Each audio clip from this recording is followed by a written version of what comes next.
How many people are experiencing homelessness in Austin? What volunteers are doing to find out. Keep the umbrella nearby. Through the next week, multiple inches of rain are on the way for Texas. We'll show you the latest computer model runs coming up here. And thousands gathered downtown for the Rally for Life. Our crews caught up with some of the participants. We'll have more on that. Starting tonight, more than 1,200 volunteers will be hitting the streets to find out just how many people are experiencing homelessness right here in Austin. Thanks for joining us tonight. I'm Nabil Ramadna. It's called the Point in Time Count, and it's organized by Ending Community Homelessness Coalition, or ECHO. The PIT count allows Austin and Travis County to receive funds from the federal Continuum of Care program, while the U.S. Department of Housing and Urban Development does give tools and guidelines for successful counts. It's up to each community to figure out the best way to conduct the survey.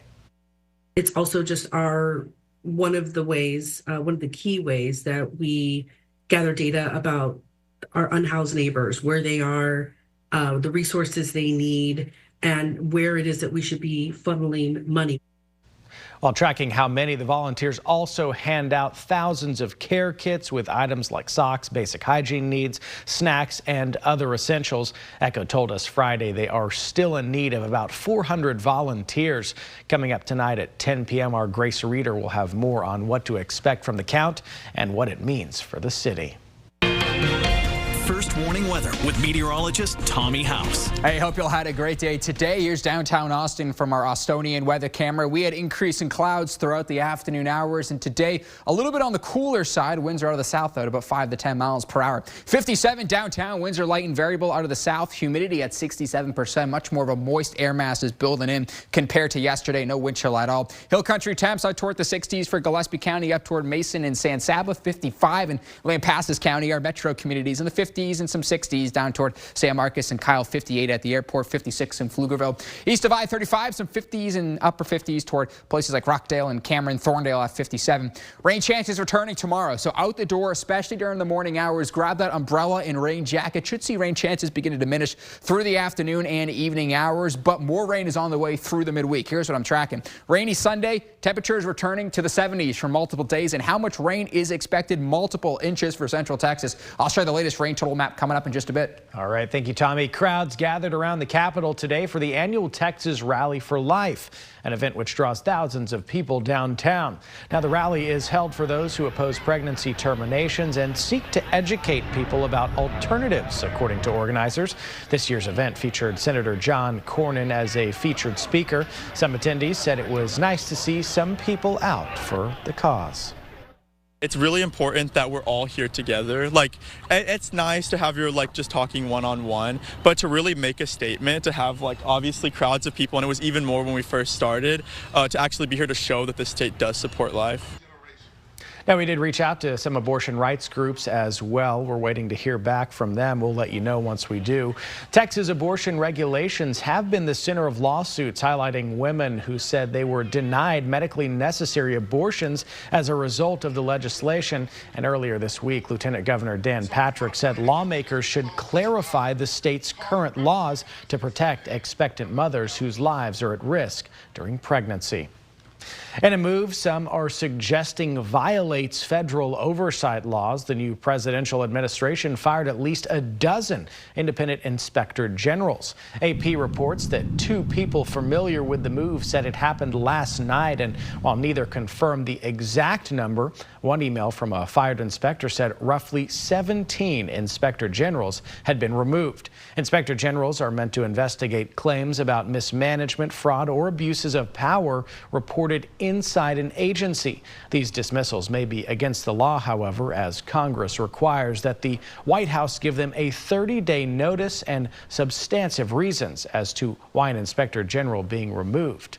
NBC News says a senior White House official told them that the move was to let go parts of the Biden administration that don't, quote, align with Trump's administration. Former Fox News anchor and Army combat veteran Pete Hegseth has been sworn in as Secretary of Defense. Following an initial Senate vote of 50-50 yesterday, Vice President J.D. Vance voted in favor of Hegseth, breaking the tie. Ending the week's uncertainty over the fate of President Trump's controversial pick to lead the Pentagon. It marked only the second time in history a vice president was needed to break a tie for a cabinet-level nominee. The Israeli Defense Forces confirmed 4 Israeli hostages have been released by Hamas and returned to Israel. The 4 captives were exchanged for 200 Palestinian prisoners. NBC's Danielle Hamamedjian reports from Tel Aviv. Well, it is day 7 of this ceasefire, and 4 more hostages are now back on Israeli soil.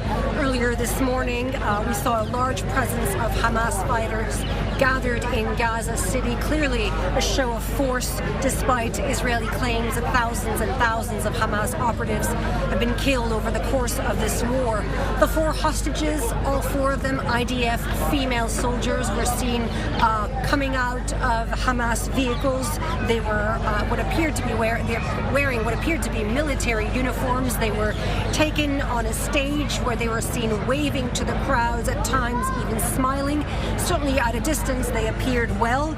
They were then handed over to the Red Cross and then Israeli forces. There was no sense of chaos, certainly from the scenes coming out, the images that we could see, but it all looked quite choreographed. In fact, it was a surreal and emotional moment for the hundreds and hundreds of people who were gathered here at Hostage Square in Tel Aviv. They've been waiting 477 days for this moment.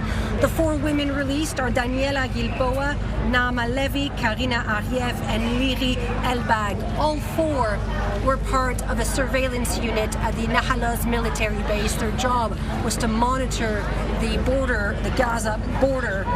Now there's going to be an initial medical assessment, after which they're going to be reuniting with their families. And in exchange for those 4 female hostages, Israeli authorities have released 200 Palestinian prisoners, among them dozens and dozens serving life sentences, but they won't be released into the West Bank or Gaza, but rather deported to a third country. Danielle Hamamedjian, NBC News, Tel Aviv. All right, probably not the news you want to hear, but one of South Austin's busiest corridors will soon be more congested as construction plans advance along South Lamar Boulevard. The City of Austin's 2016 Mobility Corridor program earmarked $60 million in funds to overhaul the road between Barton Springs Road and 290. Planned work includes redesigned bike and pedestrian facilities, intersection upgrades, and new or improved traffic signals. That project is the largest single allocation in the 2016 corridor program, which included $482 million to projects along 9 key roadways in Austin. Now, over on KXAN.com right now, digital reporter Kelsey Thompson has a breakdown of the other 2016 corridor projects under construction as well. This coming Monday, the world will commemorate the 80th anniversary of the liberation of Auschwitz, a Nazi extermination camp in occupied Poland. At least 1 million people were murdered there as the camp became a symbol of the Holocaust. NBC's Jay Gray reports from Auschwitz as survivors started to arrive to southern Poland this weekend. Well, this weekend, final preparations underway for what will be a celebration, a remembrance, 80 years since the liberation of Auschwitz. And there are expected to be not only those who will come here to honor and remember those lost, but some of the survivors, at least 50 or so, expected to join in. And we will hear their stories of what happened, the horrors of this camp firsthand. On the 80th anniversary, we can really see that this is the last round anniversary where we will be able to have a visible group of survivors who also will be able to speak and tell about their experiences. A very special day at a place that is considered a museum, a memorial, a place of learning. We will be here Monday for the celebration of the 80th anniversary of the liberation of Auschwitz. We hope that you will join us for that coverage. For now, though, from Auschwitz, I'm Jay Gray, NBC News. First Warning Weather with meteorologist Tommy House. 57 was the high today. We should be at 63. We saw increasing clouds in the afternoon that kept us on the cooler side. Throughout the day tomorrow, keep the umbrella and rain jacket nearby, especially during the morning hours. We'll start off at 48 at 7 a.m., mid-50s, a little bit cooler than today by the afternoon hours. Winds will blow out of the north as a weak cold front moves through early tomorrow morning, so our highs will just be in the mid-50s, maybe even upper 40s toward Lampasas County. Here's how it looks right now. Not too much to talk about. A little bit of moisture in eastern Texas and some showers on and off east of the I-35 corridor. The hill country is dry with clouds continuing to build in overnight tonight. Throughout your night, you'll see rain chances begin to pretty much escalate pretty substantially, especially east of Austin, and then pretty much all of us across hill country in central Texas by the morning hours into the afternoon. Could see an isolated rumble of thunder out of this. No severe weather expected, but some good rain up to a half an inch is looking possible for your Sunday. Monday and Tuesday will be dry, and I'm tracking this upper level low. First of all, this will bring some pretty good substantial rain through this weekend for Southern California, where they're still dealing with those ongoing wildfires. That low will track across the four corners and open the door for abundant moisture and instability, potential severe weather for eastern Texas, Louisiana, and Arkansas through the midweek. Here's how it looks rain chance wise. Will be around 50% for your Sunday, back down to 10% on Monday and Tuesday, up to 70 to 80% chance of rain Wednesday into Thursday here. So most of the heavy rain will fall between Wednesday through early Friday, and next weekend is looking sunny at the moment. Computer models go Wednesday, Thursday into Friday are keeping most of the heavy rain in central and northern parts of Texas here. Maybe even New Mexico and the Panhandle as well. Texas could be seeing some snow. This looks like it'll continue to increase and move east as a Pacific cold front will move through. Could see some cooler weather next Saturday and Sunday, but high temperatures will still be in the 60s and 70s as of now. Here's the rain forecast through the next 7 days. I think east of Williamson down toward Hayes and Blanco County, we're in that 2 to 4 for Milam Lee and Fayette County, and then a little bit less farther out west toward Mason, San Saba in Gillespie County. Tonight, though, 48, cloudy and milder, increase in showers overnight. Grab the umbrella and rain jacket, especially if you have any sort of outdoor activities tomorrow morning. A tad cooler, high temperatures in the mid-50s, and winds will be north and light. All right, your first warning weather, 70 forecast for the 50s for about 2 days or so, 66 on Tuesday. How about the 70s for a few days there? 72 on Wednesday, 70% chance of rain and thunder Wednesday and Thursday. We'll see how cool we can get on Friday once that cold front moves through, and then Saturday, warming back up again. Winds will shift back to the south. We're talking 70s and sunshine next Saturday. That is an A+ next Saturday. We'll see if that verifies. But for now, the next 6 days are looking soggy. Keep that umbrella and rain jacket in your back seat because up to 2 inches of rain is possible here in Austin. This is KXAN Sports, brought to you by Thomas J. Henry. Happy Saturday, all, and good evening. Last time the Texas men's basketball team took the floor, number 6, Arthur Kaluma, showed some serious toughness, led the team in points and rebounds. He was key in their win over a ranked team in Missouri. Today, no Arthur Kaluma. That he had a leg injury he was dealing with, and it forced him out today against Texas A&M, another ranked team. Mac Brown talking to some Longhorns, Michael Taff and Arch Manning. Mac Brown back in Austin right now. We'll start late first half. Zurich Phelps puts the Aggies up 41-20. They were up 22 at one point in the second half. Then we go later. Texas starting to show a little bit of fight. Julian Larry inside. Zarek Onyema and 1.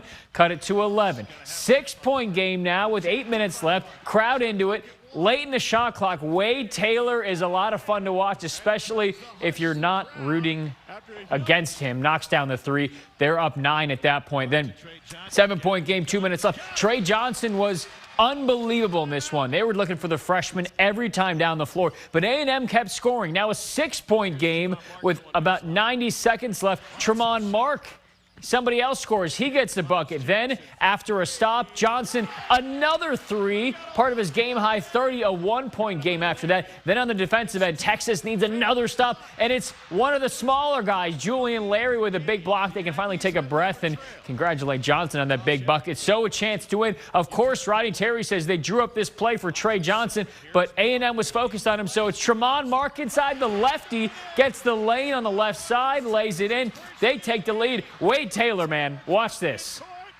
Nearly sinks it from half court, but Texas completes the biggest comeback in the history of the Moody Center. What a win. Here's Tremont Mark and Rodney Terry's tongue. Here's Mark on the winner. Julian gave me a great pass, and then once I caught it, I seen I had the whole left side open. So, instincts was just to drive it. I saw a big man contest, score over him, score through him, and that's what I did. I mean, I wasn't that surprised when I saw it go through because it's a left-hand layup. I'm left-handed, so, you know, I work on those. But it felt good for it to go through, win the game. All right, welcome back. San Antonio Spurs rolled in their first game in NBA Paris, trying to go 2-0 in France, Wemby's home country, against the Indiana Pacers. Wembanyama, say that 10 times fast, although I think we mostly have by now. And the Spurs, how about 2 minutes in? Deep three for Wemby. And we're going to show a lot of Victor Wembanyama highlights because he's entertaining. Second quarter, here's another one from the logo. Why not? I don't think he called bank, but Tommy does not care. It counts the same. Third quarter, Pacers up 7. Chris Paul, at the ripe age of, 45, knocks in a behind-the-back pass. Devin Vassell with the three-pointer, and then Wembanyama here as Spurs try to come back. Goes tough shot and in. They took the 1-point lead after that, but it was Tyrese Halliburton and the Pacers that raced by the Spurs in this one to even things up at a game apiece in NBA Paris. Quickly now to the Australian Open. Hope you guys stayed up for this one a night ago, or really this morning. Aryna Sabalenka, the #1 seed, against Madison Keys, the upstart American in the final. Went to a third set, 5-5. This is the tennis you want to see. Madison Keys goes up 6-5, so Sabalenka serving to try to stay in it and force a tiebreak. And here is championship point. Madison Keys for the break and the championship, and she gets it. What a moment for Keys. She wins her first major. And then the men's final about 2:30 a.m. tonight. Either of you going to stay up for that? Probably no. not. I was just thinking, y'all remember the Wii tennis? Of course. That was my jam. Of course. You toss it up and you perfectly get the speed spike. It was a good workout. That's how I knew I was good at tennis. Yeah, it was a good workout, some cardio. All right, one final check here of your 7-day forecast. Let's pull it up. Some rain will be likely pretty much every day through the next 6 days. But next Saturday, let's hope that verifies, y'all. 70s and sunshine. Does it get better than that? I don't think so. Not January. Right. Unless you like the cold. Absolutely.